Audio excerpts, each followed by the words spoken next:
This recording is to answer 4 questions outlined in Assignment 3 of my Sociology 110 class. I apologize for my voice. I just got over laryngitis, so you'll still hear some coughing and sniffling. First question I'll address is, imagine you're the president of a Fortune 500 company. You started as secretary right out of high school and worked your way up the corporate ladder. The vice president and CEO are always at odds. As an expressive leader, how do you resolve this social dilemma and restore order in the leadership positions between these two officers? According to our textbook in Sociology in the core, on page 103, it is important that members of our group express a collective ideal over that of the individual. There might be some difficulties with the VP that they feel that their goals are short-sighted, or that they feel that they want to get higher up the corporate ladder and looking out for their own personal goals instead of looking at the entire company. Whereas the CEO has achieved their promotion and they are looking at the overseeing all of the company and looking at their long-term goals and the trickle-down theory. However, we need to get these two leaders on board and so that they can create long-term goals and uphold the company's standards. As an expressive leader, on page 104, it says that diffusing tension between these two groups is paramount for success. As an expressive leader, a group meeting between the two of them, outlaying the pros and cons of both their ideas in a non-judgmental forum, and therefore they could express themselves freely. As the president, I would also meet with them to remind them of our corporate policies and what is important to us as a company, and lay out those as well. In this forum, they're able to listen to each other, express their ideas, and possibility, if they still are butting heads, to bring in an ombudsman to help diffuse tension between them and somebody and act as an arbitrator. This way they can see each other's roles and how they may be short-sighted as the vice president feels limited, or the CEO is frustrated that the vice president is not listening to him or her properly. Getting together, they can hammer out their ideas, put them on paper, and see if they can make some concessions with each other, be able to express their ideals with each other, and also to uphold the company's standards and policy and procedures. In this way, hopefully they can come together and see that both their goals are equally as important. They just need to listen to one another. According to our textbook on 109 through 110, the 3 types of formalization organizations and how they are different are explained as voluntary, meaning that you enter them into freely. So it's like somebody who likes to go hiking and they implore other people to come with them and join this group. It's not forced upon them. There's also the coercive group, which is basically you're imprisoned or you're in prison, that these are groups that with strictly forced rules with no escape, that you eat at this time, you wear this certain dress code, the rules are strictly enforced, and there's no wavering from them. And the lastly is the utilitarian group, and groups that are formed both of voluntary and with coercion. I belong to the utilitarian group because the utilitarian group is a hospital. So I joined this organization freely, of my own free will, to become a registered nurse. I'm a team leader within the emergency room department. But in the same token, I also follow a strict dress code. I have to show up to work on time. There's no deviation of these rules. Because I'm also a manager, I need to uphold the standards of policy and procedure that make patients safe within our environment. It is up to me to also discipline employees for tardiness, not following the rules, and being out of dress code.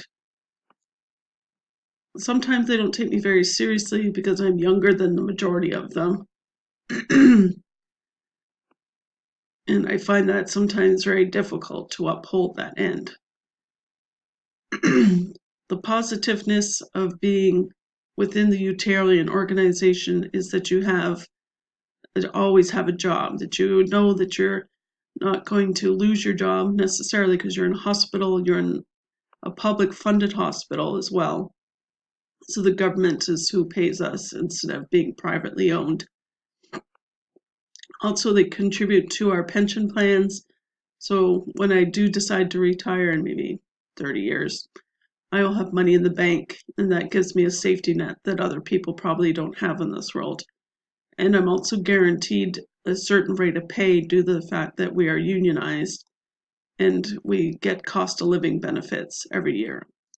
So a hospital is definitely a utilitarian organization because it has certain rules that we enforce and make sure everyone is safe, shows up on time, and looks in a professional manner.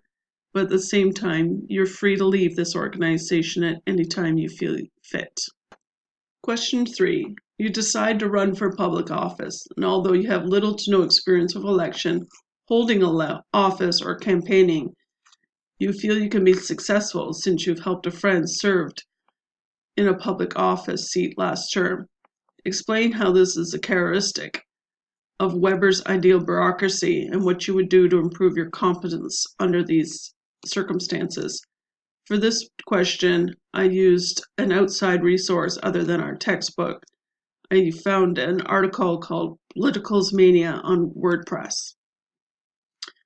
Mark Weber argued that bureaucracy constitutes the most efficient and rational way in which one can organize personal activity and systematic processes.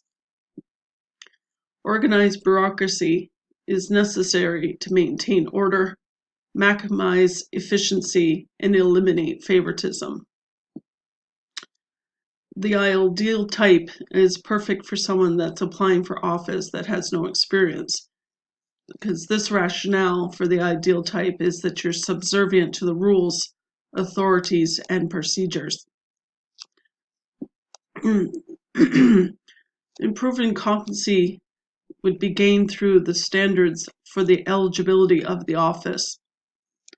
Merits and qualifications for the best candidates are emphasis instead of the considerations of nepotism, racism, or tribalism.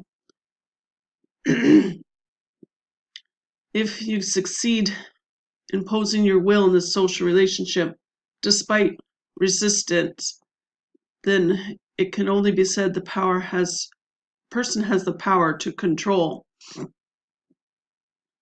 In addition, if this exercise of power becomes controlled, then there is an authoritative power of command. Mark Weber argued that if one is to prosper in impressive to his will to the people, the expanse of restriction, then it will mean is a revelation of power. Moreover, if this exercise of power becomes more controlled, it will amount to authoritarian power. And that's a quote from WordPress. Question 4. As a creative manager of a small group of employees in an advertising department, you notice one of your designers has withdrawn from the meetings and offering no input. This employee's alienation concerns you. What would you do to socialize this employee and engage them into their job? The best manager is to employ socialization and engage employees in activities and also offer better compensation. Compensation majorly regards to wages, vacations, time off, and salary programs. It is included in the guaranteed base rate of pay and given to the employer by the employee, according to Mikado, 2016. Variable pay is a non-fixed cash incentive paid to the employee, and that relies on performance and discretion. Benefits are also a part of compensation given to the employee. It's rewarded in the form of insurance, company car, or paid time off. And furthermore, there's an equity-based compensation and for a compensation granted to an employee. And that's a reference for Kirchhoff, 2012. Advantages of making sure that your employee is well compensated. Sorry.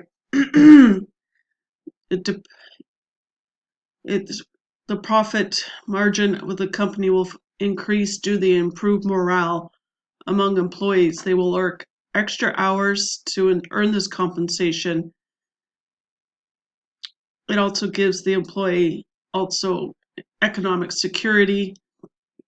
Some staff is depending on the company as the sole source of income and be giving incentive to the contributions. Their financial security with their family will be increased. When you increase the financial security of the staff, the employee retention across the firm will also improve. The prime objective of an organization is to keep and maintain their employees in a good state of health and productivity. Furthermore, employee compensation drives the staff workout and team spirit, and the ideal of compensation is to pay bonuses while producing more. By offering compensation, the team spirit of the workers will increase. Therefore, their workload would also increase.